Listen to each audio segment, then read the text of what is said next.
أعوذ بالله من الشيطان الرجيم.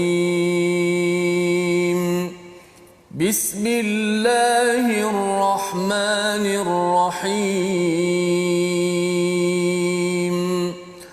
الحمد لله رب العالمين.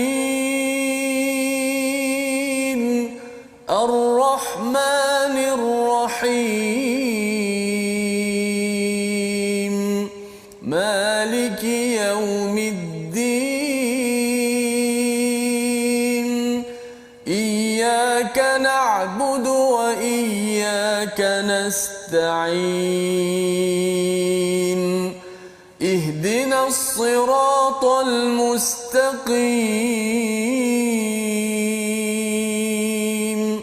صراط الذين أنعمت عليهم غير المغضوب عليهم ولا الضالين.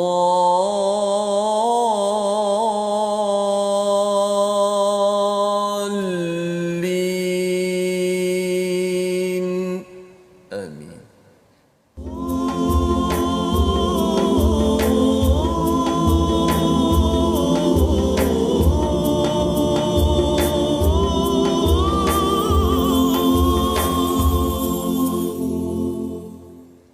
سيقول السفهاء من الناس ما ولاهم عن قبلتهم التي كانوا عليها.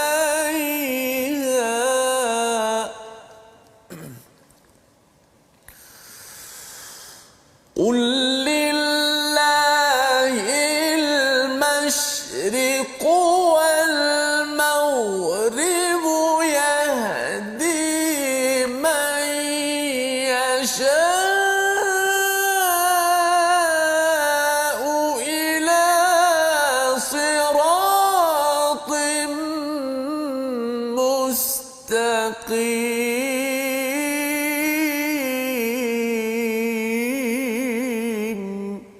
صدق الله. Assalamualaikum warahmatullahi wabarakatuh. Alhamdulillah wassalatu wassalamu ala Rasulillah wa ala alihi wa man walah. Syada la ilaha illallah, syada Muhammadan abduhu wa rasuluhu. Allahumma salli ala sayidina Muhammad wa ala alihi wa sahbihi ajma'in. Amma ba'du. Apa khabar tuan-tuan dan puan yang dirahmati Allah sekalian? Kita bertemu dalam My Quran Time baca faham amal pada hari ini untuk juz yang kedua, untuk kita terus membaca Al-Quran ya, sebagai persediaan Ramadan kita. Kita mula baca lebih awal agar pada 27 Ramadan nanti kita sudah pun menghabiskan 30 juzuk Al-Quran sebagai satu kejayaan yang Allah bantu kepada kita. Kita doakan ya, saya doakan tuan-tuan dan doakan kami juga. Kita sama-sama selepas daripada My Quran Time kita sambung bacaan-bacaan. Semalam kita memulakan juz yang pertama. Saya harapkan tuan-tuan sudah selesai baca juz pertama, sudah ingat beberapa poin daripada juz pertama sebagai kesungguhan kita berinteraksi baca faham amal Al-Quran, terutama pada bulan Ramadan Al-Mubarak pada tahun ini. Kita mahu jadikan Ramadan ini Ramadan yang terbaik dan kita mahu jadi interaksi dengan Quran kita lebih baik daripada tahun-tahun sebelum ini. Pada hari ini kita akan mendalami kepada juz yang kedua pada halaman 22 sehingga 41. Jadi kalau tuan-tuan sebagaimana yang kita cadangkan 4 muka surat pada setiap waktu solat, ia kali 5 dapat 20 muka surat, tuan-tuan selesai. Ya, kalau katakan tuan-tuan mula daripada Zuhur, maka selesai subuh besok. Tapi kalau tuan-tuan sudah mulakan pada subuh pagi tadi 4 muka surat, ustaz ya. Ustaz pun ada di online juga ustaz ada baca 1-2 muka surat ya. Kalau muka surat 22 dah baca dan muka surat 23. Jadi teruskan baca 24, 25 dan kemudian lepas Zuhur sambung lagi selepas tuan-tuan mendengar My Quran Time pada waktu tengah hari. Jadi apakah kandungan daripada halaman 22 ayat yang dibacakan Ustaz Tirmizi sebentar tadi adalah satu yang menarik ustaz ya. Jadi hari ini apa khabar ustaz? Ya, kita dah masuk terus baca Fatihah, terus baca juzuk, terlupa nak tanya khabar. Insya-Allah. Siap ustaz Semangat kita Ramadan ustaz. Semangat ustaz. Insya-Allah. Ya. Jadi kalau dapat semangat macam tadi tu ustaz ya. Di bulan Ramadan memang setiap hari satu juzuk baca kan. Setiap ahli keluarga kalau dapat begitu, subhanallah ya. Sibuk-sibuk kita pun tuan-tuan, tapi kalau boleh jangan kita tinggal blok masa kita bersama Allah, iaitu dengan membaca al-Quran ini sendiri. Jadi insya-Allah Ustaz ya, kita nak tengok sedikit daripada ayat 142 ini. Betul. Orang-orang yang kurang berakal di antara manusia akan berkata, ya, iaitu apakah yang telah memalingkan mereka muslim daripada kiblat yang dahulu mereka menghadap kepadanya, iaitu Masjidil Aqsa di Palestin. Katakanlah, wahai Muhammad, milik Allah lah timur dan barat, dia memberi petunjuk pada siapa yang dikehendaki ke jalan yang lurus. Jadi ini jawapan yang diajarkan oleh Allah SWT. Qul, katakanlah, lillahil masyriq wal maghrib, ya, kepunyaan Allah lah barat dan timur. Allah punya pasal lah ya, Allah punya pasal, ya, kerana Allah memberi hidayah kepada siapa yang dikehendakinya kepada jalan yang lurus. Jadi ini bercakap tentang identiti bagi umat Islam. Identiti umat Islam ini iaitu apa? Pada ayat 143, wa kadzalika ja'alnakum ummatan wasatan litakunu syuhada, ya, iaitu umat Islam ini, ya, dibangkitkan sebagai ummatan wasata, iaitu umat pertengahan, umat sederhana, tidak ekstrim ke kanan, tidak ekstrim ke kiri, di mana kita adalah umat yang pertengahan, menjadi saksi kepada seluruh manusia, dan Rasul juga akan menjadi saksi. Mengapa jadi saksi? Manusia boleh melihat sebenarnya fitrah tentang keadilan, fitrah tentang pertengahan. Dan walaupun orang bukan beragama Islam, ya, mungkin daripada pelbagai kaum, tetapi sebenarnya fitrah kebaikan yang ada ini sudah Allah tetapkan. Dan itu sebabnya bila manusia akan memerhati, dan lebih daripada itu Rasul akan memerhati apa yang kita laksanakan. Ini amat penting untuk kita faham dan kita bertanggungjawab. Apa sahaja yang kita buat itu mestilah menghadap ke mana? Menghadap kepada Allah Subhanahu Wa Taala. Menghadap kiblat itu sebagai satu simbol kesatuan, ya, kesatuan. Tetapi di sebalik kiblat itu bukan kita menghadap kepada kotak empat segi. Bukan kita menyembah kotak empat segi, tetapi kita menyembah kepada Tuhan yang memberi arahan tersebut. Jadi ini adalah panduan daripada halaman 22 ini, dan ini adalah respon kepada siapa? Qad nara taqalluba wajhika fis sama, pada ayat 144, iaitu nabi ini nampak seperti kami melihat wajahmu sering mendongak ke langit, maka akan kami palingkan engkau ke kiblat yang engkau senangi.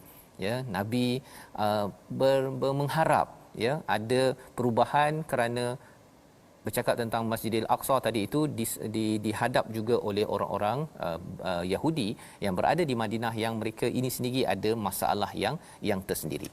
Pada halaman yang ke-23, Allah menyatakan tentang mereka yang digelar sebagai orang yang zalim, ya, dan tidak zalim, iaitu bila dibaca kitab, kenal kepada Nabi itu seperti anak mereka sendiri, tetapi mereka berpecah belah dan menyembunyikan kebenaran padahal mereka mengetahui. Itu adalah orang yang zalim, Allah nyatakan pada ayat 146. Pelajaran untuk kita ialah kita bila dapat sahaja kebenaran, jangan disembunyikan, jangan kita berpecah atas kebenaran. Tidak mungkin sebenarnya berpecah atas kebenaran. Kalau kita berpecah, itu tandanya ada sesuatu yang tidak dipatuhi ruhnya daripada Al-Quran. Berpecah yang menolak, ya, berbeza pendapat itu biasa. Tapi fariqan ini maksudnya mewujudkan firqah kumpulan yang saling menjatuhkan antara satu sama lain. Al-haqqu mir rabbik fala takunanna minal mumtarin. Kebenaran adalah daripada Tuhan, dan jangan jadi di kalangan orang-orang yang ragu kepada kebenaran ini sendiri. Maka pada ayat yang ke-154, ya, 154, ayat 154 pada halaman 24 itu Allah menceritakan tentang ujian paling tinggi dalam hidup, namanya adalah qital, terbunuh pada jalan Allah, ya. Tetapi Allah kata mereka itu tidak mati, bal ahya, mereka itu hidup, tetapi kita tak perasan.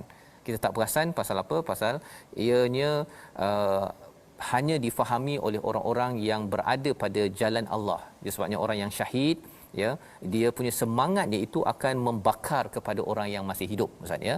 Dan Allah menerangkan tentang konsep ujian pada halaman 24 ini dengan ayat 155 dan ayat 156. Allah memberi panduan kepada orang yang sabar ini pada ayat 156 yang kita nak minta Ustaz Tirmizi bacakan. Silakan. Ayat 156. 156. Okey. Masya-Allah.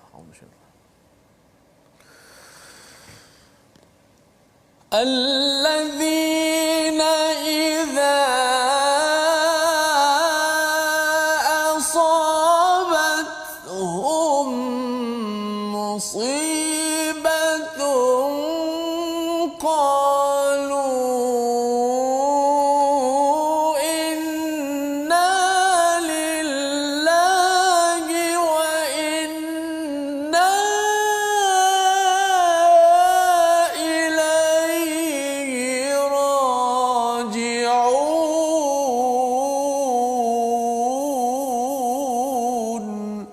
صدق الله العظيم. Surah Al-Azim, itulah ciri orang yang sabar, iaitu apabila mereka ditimpa ujian itu mereka bercakap inna lillahi wa inna ilaihi rajiun. Ini semua adalah lillah, milik Allah, wa inna ilaihi rajiun, dan kami ini akan menuju kembali kepada Allah. Jadi kami akan buat yang terbaik berhadapan dengan pelbagai ujian yang Allah nyatakan pada ayat 155. Dan bagaimanakah lagi menguatkan lagi kebergantungan pada Allah? Allah nyatakan kekuasaan Allah pada ayat 164, sehingga kan Allah kata pada ayat 165, jangan dijadikan seteru ataupun perkara-perkara yang mensyirikkan sekutu kepada Allah. Bila dah lihat kebesaran Allah pada ayat 164, kapal Allah jalankan, kemudian Allah ciptakan perubahan malam dan siang, dan kemudian Allah bercakap tentang dihidupkan daripada yang mati dan juga ditiupkan angin. Semua perkara-perkara ini sebagai peringatan kita bersama memulakan juz yang kedua. Pada halaman 26 hingga 29, kalau tuan-tuan baca nanti, ini blok yang kedua lah ya.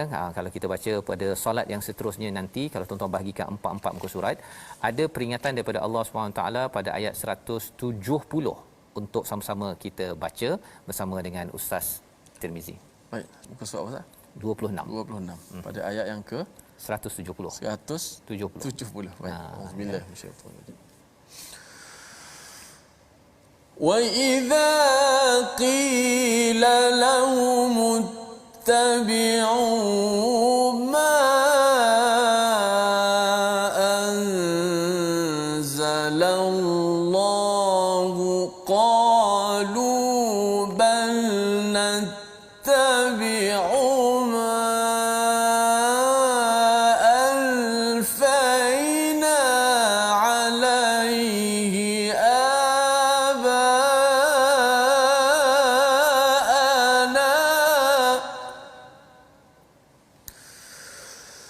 أولو كان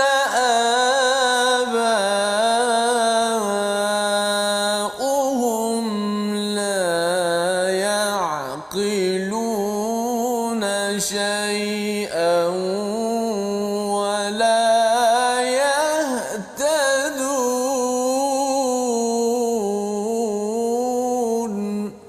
صدق الله العظيم. Dan apabila dikatakan kepada mereka, ikutilah apa yang telah diturunkan oleh Allah, mereka menjawab, tidak, kami hanya mengikuti apa yang kami peroleh daripada nenek moyang kami. Padahal nenek moyang mereka tidak mengetahui apa pun dan tidak mendapat petunjuk daripada Allah Subhanahu Wa Taala. Jadi ini adalah peringatan seterusnya berkaitan dengan bagaimanakah keimanan seseorang itu. Bukan sekadar ikut-ikut kepada abana, kepada ayah, mak, nenek moyang, kerana kami dah biasa, senior kami dah cakap begini, maka kami buat sahaja. Tetapi sebenarnya ikutlah rapat-rapat ma anzalallah. Itulah seruan kepada kita tuan-tuan bila kita baca Quran dalam My Quran Time ini, bila kita baca satu juzuk secara ringkas ini, adalah untuk kita nampak apakah kebenaran yang Allah sedang sampaikan. Walaupun sedikit ya, maka kita ikut rapat-rapat. Bukannya sekadar meneruskan apa yang biasa dibuat. Bila kita teruskan apa yang kita buat, sebenarnya Allah kata walau kana abauhum la yaqilun. Mereka itu tidak pun betul-betul berakal ataupun berfikir ya, dan mereka tidak diberi hidayah. Mereka bukan buat penilaian itu berteraskan kepada hidayah daripada Allah Subhanahu Wa Taala. Salah satunya isu makanan pada ayat 172, Allah ingatkan, makanlah di kalangan makanan yang baik dan bersyukur. Ya, pasal kalau tidak ada hidayah, ia menyebabkan orang itu makan apa sahaja yang dia jumpa.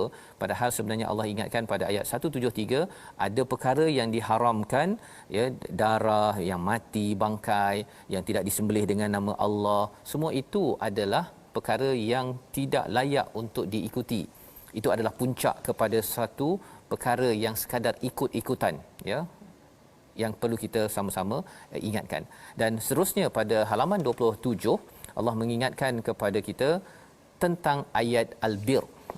Ya, tentang al-bir ada kaitan dengan muttaqun. Muttaqun ini adalah orang yang bertakwa. Orang yang bertakwa. Jadi kebajikan al-bir itu diwakili oleh 6 perkara pada ayat 177. Iaitu yang pertama berkaitan dengan iman, memberi apa yang dicintai, kemudian kita bercakap tentang solat, zakat dan juga menunaikan, menyempurnakan janji, dan yang keenam wasabirina fil ba'sa'i wad-dharra'i wa hinal ba's, iaitu sabar dalam segala perit getir kita. Inilah yang kita laksanakan tuan-tuan. Tahun lepas mungkin tuan-tuan bila ambil keputusan untuk baca Quran betul-betul, kali ini ambil keputusan untuk saya buat satu juzuk ini dalam saya berhadapan dengan cabaran COVID-19 contohnya. Ya, mungkin selama ini tak sempat khatam Quran, ataupun mungkin khatam tetapi tidak pula saya ikut apa maksud di sebaliknya. Padahal sebenarnya kalau kita tengok pada halaman 28 itu, salah satu perkara yang diingatkan oleh Allah puasa, Ustaz. Ya. Jadi puasa la'allakum tattaqun. Pada muka surat 27, wa ulaika humul muttaqun. Ya, apa kaitannya? Wa ulaika humul muttaqun itu adalah orang bertakwa dalam bentuk isim, maksudnya 100% level takwa kalau kita penuh 6 perkara pada ayat 177. Dan kemudian kalau kita masuk bulan Ramadan, kadang-kadang biasa Ustaz ya, sebelum bulan Ramadan Syaban ni dah kurang sikit dia punya takwanya, masuk bulan Ramadan dia naik balik semula. La'allakum tattaqun. Tapi ada orang masuk bulan Ramadan tapi tak naik-naik, dia punya takwa aja, ya. Pasal apa? Pasal rupa-rupanya sebelum nak masuk ke bulan Ramadan ini, ya, kalau bulan Ramadan ini puasa pada 2 Hijrah, 15 tahun sebelum itu telah turun apa? Pada ayat 185, Syahrul Ramadan alladhi unzila fihi al-Quran, telah turun Quran yang membina keimanan, bina iman. Ya, kalau kita perasan tadi ayat 177, iman sebagai ciri pertama daripada 6 ciri orang yang bertakwa. Jadi bila iman ini dibina 15 tahun, masuk bulan Ramadan pada 2 Hijrah, maka sahabat-sahabat dapat takwa kembali. Kalau kita tidak bersama Quran, itu sebabnya alhamdulillah hari ini juz yang kedua tuan-tuan baca dulu, ya, bina iman dengan Quran. Jadi bila masuk Ramadan pada hari Selasa nanti, ya, kesannya apa tuan-tuan? Kesannya ialah kita punya iman itu lebih tinggi sedikit, maka takwa dapat tinggi lagi. Kalau imannya rendah, masuk pada puasa la'allakum tattaqun, itu pun takwa 20%. Pasal imannya pun 20% yang dibekalkan sebelum masuk ke dalam bulan puasa ini. Jadi ada panduan puasa pada halaman 28 dan disambung pada halaman 29, iaitu berkaitan dengan masih puasa ayat 188, teguran kalau puasa kita jauhi daripada air yang halal, maka kita perlu menjauhi perkara yang haram selepas bulan ataupun semasa dan selepas bulan puasa. Wala taqulu amwalakum bainakum bil batil, iaitu jangan makan secara tipu, scam, ataupun watudlu biha ilal hukam, iaitu memberi rasuah kepada orang-orang yang menjadi hakim dan juga memakan harta sesama sendiri. Dan Allah mengingatkan pada halaman 30, ya, jom kita baca satu ayat daripada ayat 191. Tegas, tetapi kita nak faham sebenarnya apa yang Allah sedang sampaikan. Kita baca bersama Ustaz Tirmizi. 191. وَقَتُلُوهُمْ حَيْثُ ثَقِفْتُمُوهُمْ وَأَخْرِجُوهُمْ مِنْ حَيْثُ أَخْرَجُوكُمْ وَالْفِتْنَةُ أَشَدُّ مِنَ الْقَتْلِ ولا تقاتلوهم عند المسجد الحرام حتى يقاتلوكم فيه فإن قاتلوكم فاقتلوهم كذلك جزاء الكافرين. Dan bunuhlah mereka di mana kamu temui mereka, dan usirlah mereka daripada mana mereka telah mengusirmu, dan fitnah itu lebih kejam daripada membunuh. Dan janganlah kamu perangi mereka di Masjidil Haram kecuali mereka memerangimu di tempat itu. Jika mereka perangi kamu, maka perangilah mereka. Demikianlah balasan bagi orang yang kafir. perkataan yang penting tuan-tuan sekalian, walaupun dia bermula dengan dan bunuhlah, ya, Allah menekankan fa in qataluukum faqtuluhum, jika mereka memerangi kamu maka kamu perangi mereka. Maksudnya apa? Perang di dalam Islam, salah satunya dalam surah Al-Baqarah ini, konsepnya ialah kalau kita diperangi, kita wajar untuk memerangi.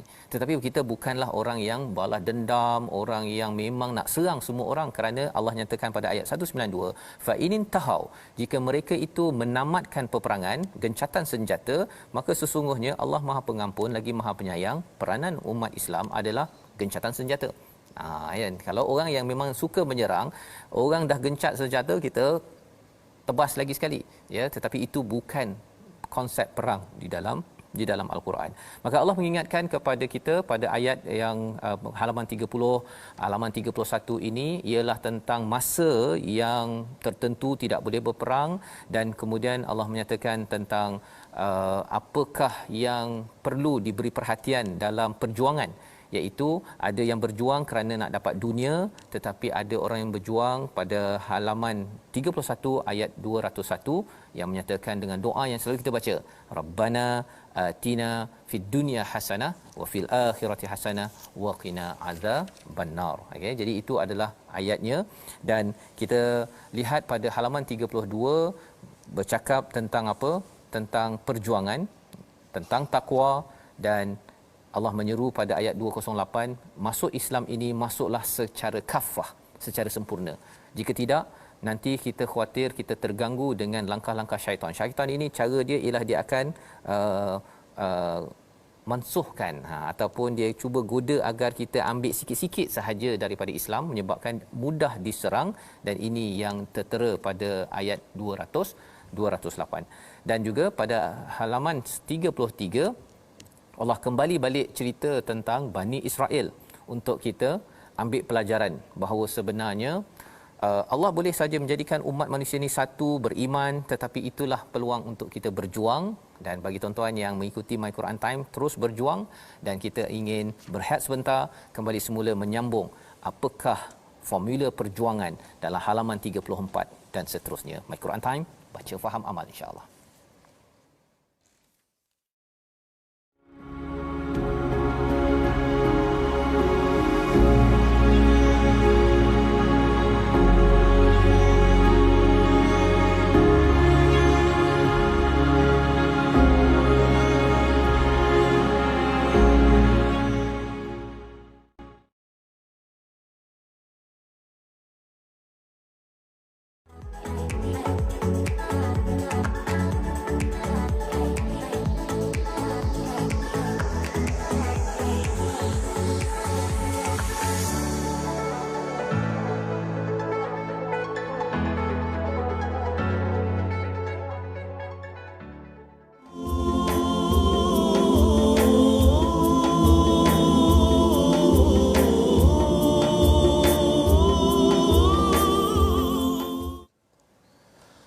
كتب عليكم القتال وهو كره لكم وعسى أن تكرهوا شيئا وهو خير لكم وعسى أن تحبوا شيئا وهو شر لكم والله يعلم وأنتم لا تعلمون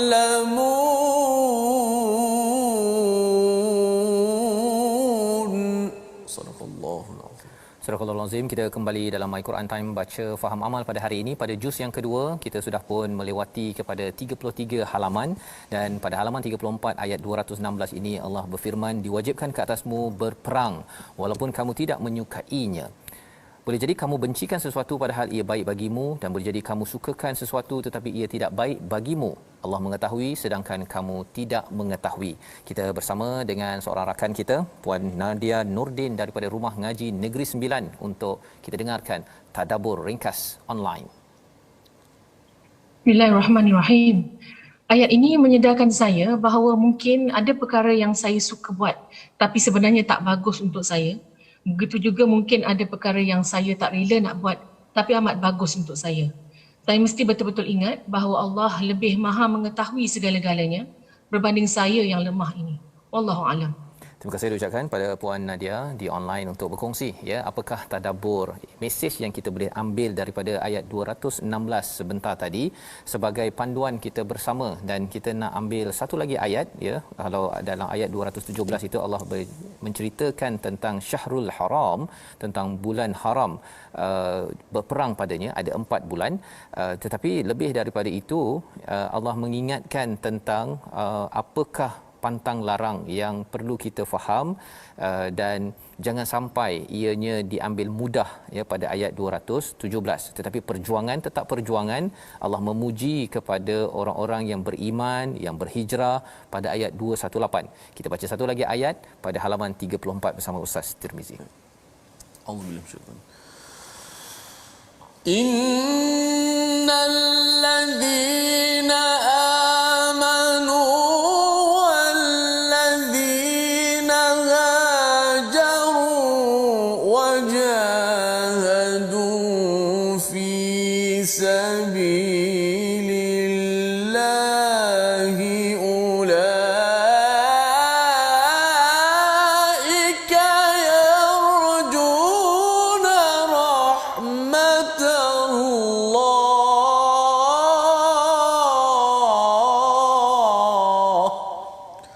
Wallahu ghafurur rahim.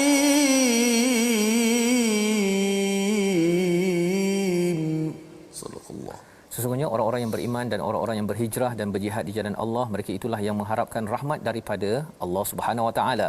Allah Maha Pengampun lagi Maha Penyayang. Inilah kandungan daripada ayat 218. Kita dengarkan tadabbur bersama dengan Coach Jamil daripada Akademi Sinigi Online. Bismillahirrahmanirrahim. Dalam ayat ini menyatakan 3 komponen, iman, hijrah dan jihad, yang mana ini ciri untuk nak mengharapkan rahmat daripada Allah. Rahmat Allah itu juga membawa makna keampunan daripada Allah, sebab kita jelas Allah Maha Pengampun lagi Maha Pengasihani. Wallahu a'lam. Terima kasih diucapkan pada Coach Jamil, ya, berkongsi tentang perjuangan. Orang beriman bukan sekadar duduk diam, tetapi dia sanggup berhijrah, melakukan transformasi perubahan dan juga bersungguh-sungguh dalam kehidupannya pada jalan Allah Subhanahu Wa Taala. Itu tanda bagi tuan-tuan yang mengikuti My Quran Time ini, ya, bila kita dah beriman dengan ayat Al-Quran ini, kita tak boleh duduk diam dah, ya. Kalau katakan pada bulan Ramadan ataupun bukan luar Ramadan pun, kita kena cari projek-projek untuk kita melakukan penghijrahan transformasi, dan lebih daripada itu untuk kita berjihad, ya. Jihad itu bukan semestinya hanya di medan perang, itu satu kalau sudah ada panggilan, tetapi jihad untuk membantu orang miskin, anak yatim, jangan dimanipulasi di dalam rumah-rumah anak yatim, dihantar mereka pergi minta derma contohnya, padahal kita tidak mahu anak kita pergi minta derma.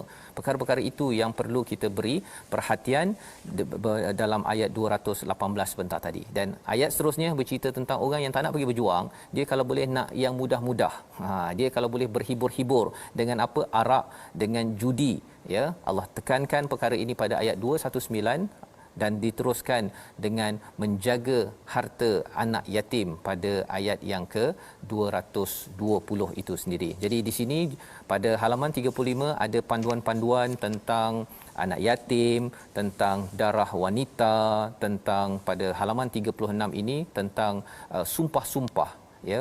Jadi pada juz yang kedua ni ada banyak peraturan yang Allah beritahu, dan juga panduan berkeluarga jika ada konflik, peristiwa ataupun peristiwa talak di dalam sesuatu rumah tangga. Allah beritahu pada halaman 36 dan diteruskan pada halaman ke-37, ya, dan di bawahnya itu ayat yang ke-233 hukum radhaah. Apa maksud radhaah? Penyusuan.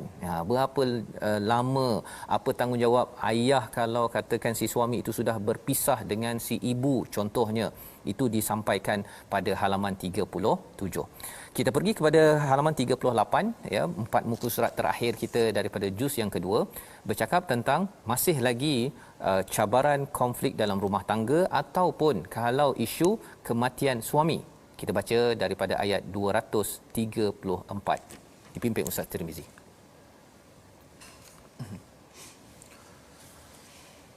A'udzu billahi minasy syaithanir rajim.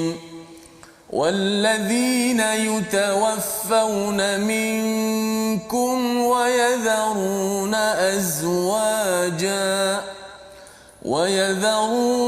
أزواجا يتربصن بأنفسهن 4 أشهر وعشرا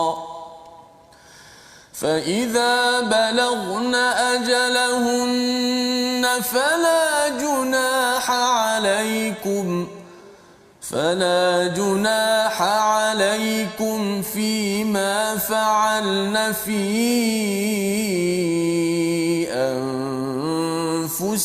أنفسهن بالمعروف والله بما تعملون خبير.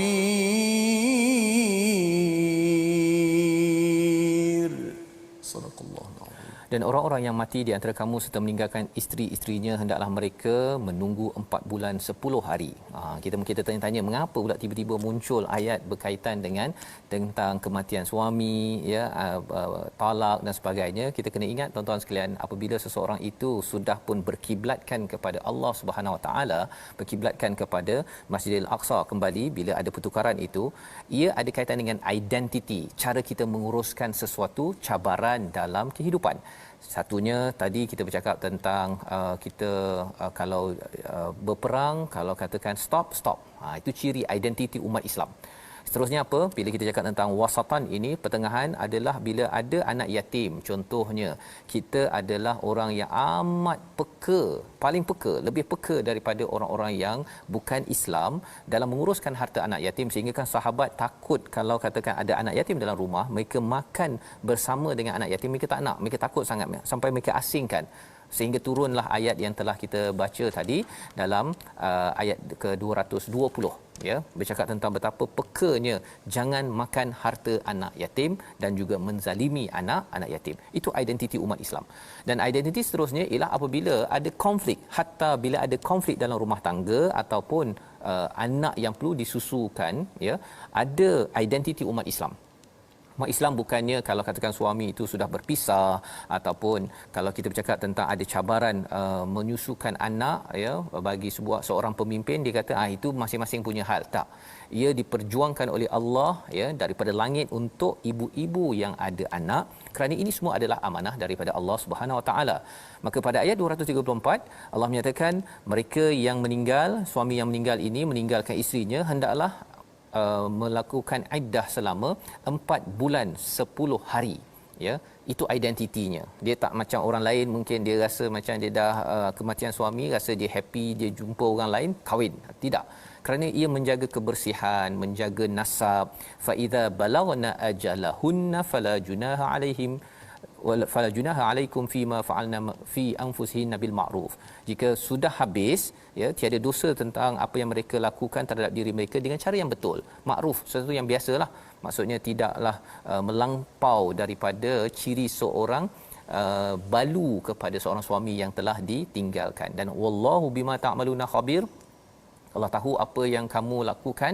Kerana apa? Kerana kadang-kadang ada yang dia memang nak suaminya meninggal, kan, ataupun ada yang dia memang nak harta suami dia, jadi dia buat komplot untuk membunuh si suami contohnya. Perkara-perkara itu Allah tahu, ya, jangan sampai ianya dilaksanakan. Itu identiti bagi seorang yang beriman kepada Allah Subhanahu Wa Taala. Dan selepas itu Allah memberitahu pada ayat 235 itu tidak ada masalah untuk hitbah, ya, untuk kita melakukan sindiran ketika meminang.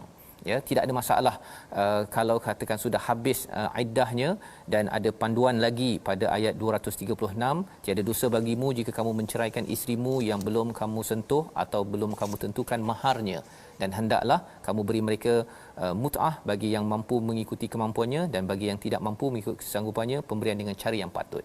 Jadi identiti umat Islam lagi, kalau katakan dia tidak ada masalah terpaksa berpisah, dia memberikan mahar yang sesuai, ya, kepada individu wanita yang dikahwininya sebentar tadi. Jadi ini adalah identiti umat Islam, di mana tidak sembrono suka-suka sahaja. Rasa nak kahwin, tak suka, boom, tak ada.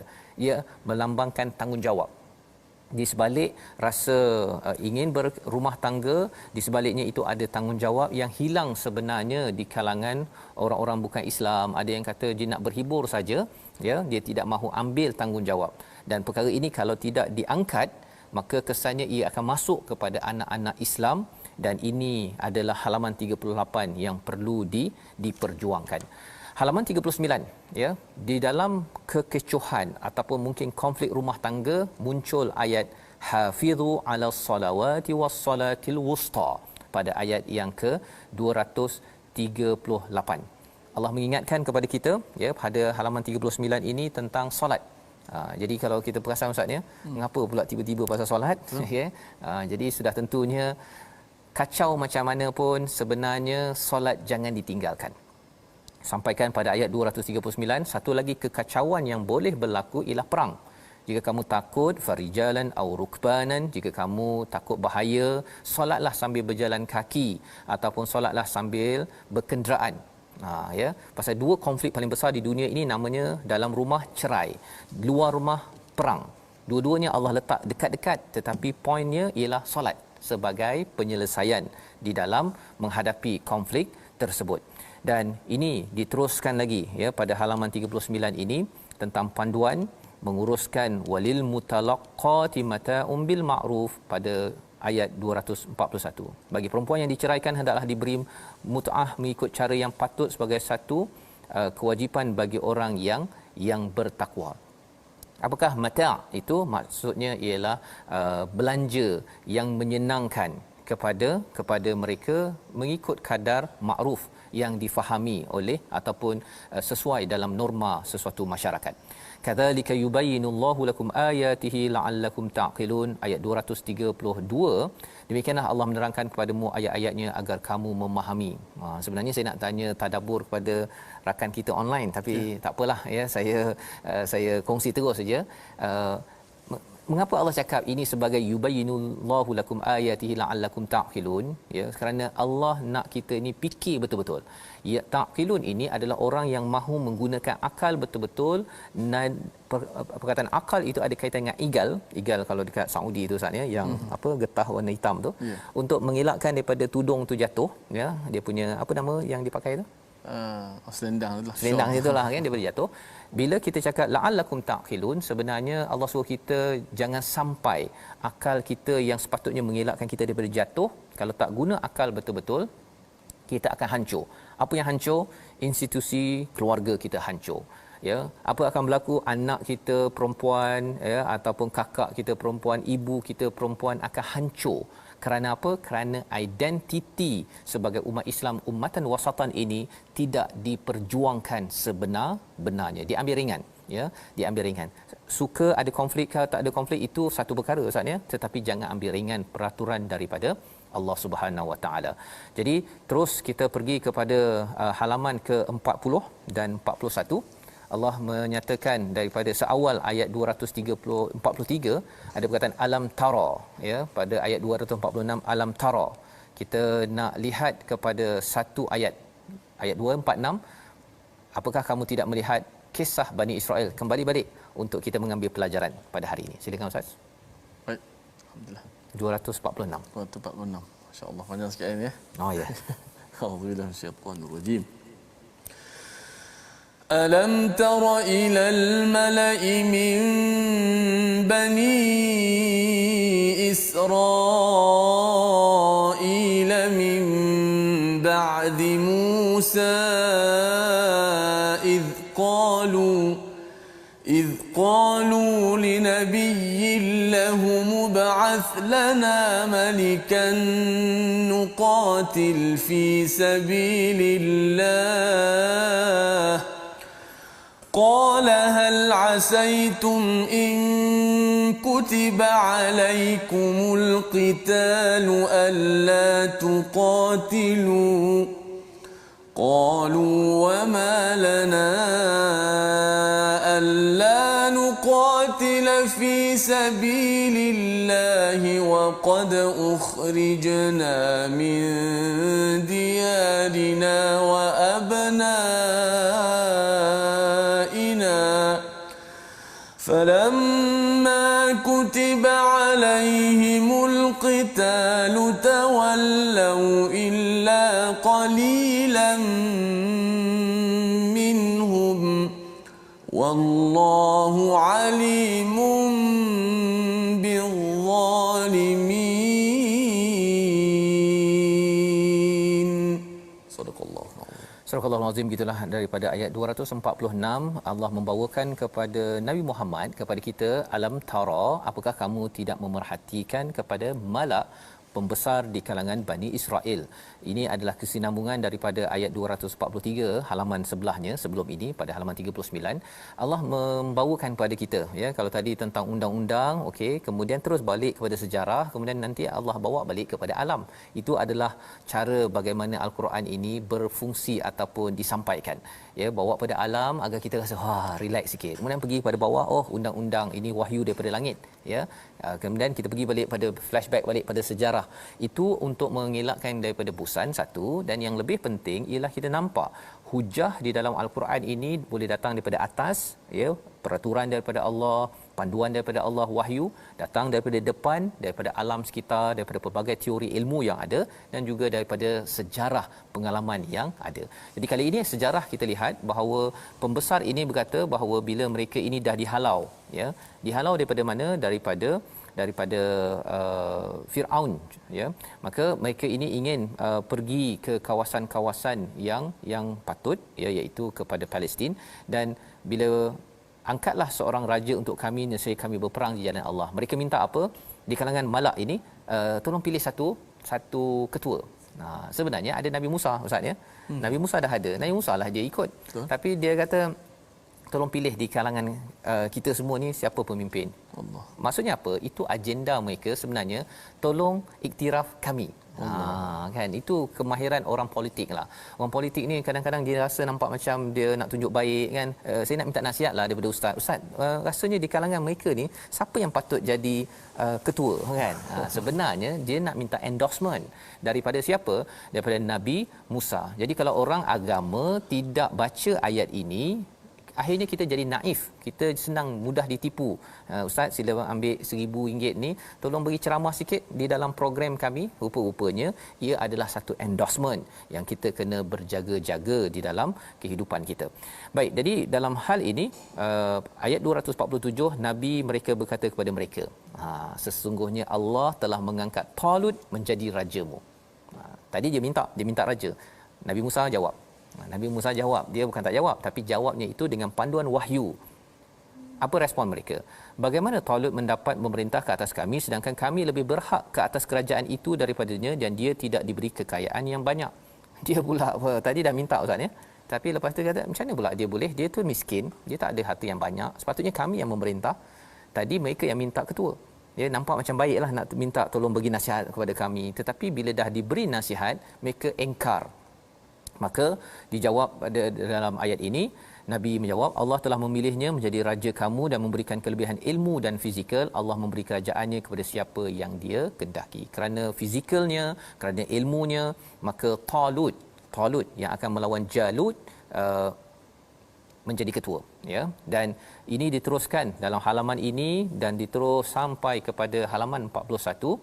Bagaimana perjalanan Talut bersama tenteranya itu, dia kata, okey, nanti kamu akan jumpa sungai, binahar, faman syariba minhu falaisa minni. Siapa yang minum daripadanya bukan di kalangan tentera ini, tapi siapa yang nak ambil juga ambillah sebagai apa, satu tapak tanganlah, ghurfatan biyadih, ya. Yang itu okey. Tapi siapa yang minum illa qalilan minhum, siapa yang minum sebenarnya ramai yang pergi melakukan ataupun minum kecuali sedikit saja, maka yang sedikit itulah yang berterusan menjadi tentera Talut yang terus berjuang. Pasal apa? Pasal yang lain tu dah letih, yang sudah dah kenyang, ya. Padahal perjalanan masih perlu diteruskan. Yang telah dilatih itu pun sebenarnya mereka kata bila dah jumpa dengan tentera Jalut, dia kata la taqata lana al-yawma bijalut wa junudih. Ya, kita ni tak ada kekuatan lah. Yang dah dipilih disiplin itu pun ada kelemahan. Maka apakah solusi yang diberikan? Qala alladhina yazunnuna annahum mulaqullahi kam min fi'atin qalilatin ghalabat fi'atin katsiratin biiznillah.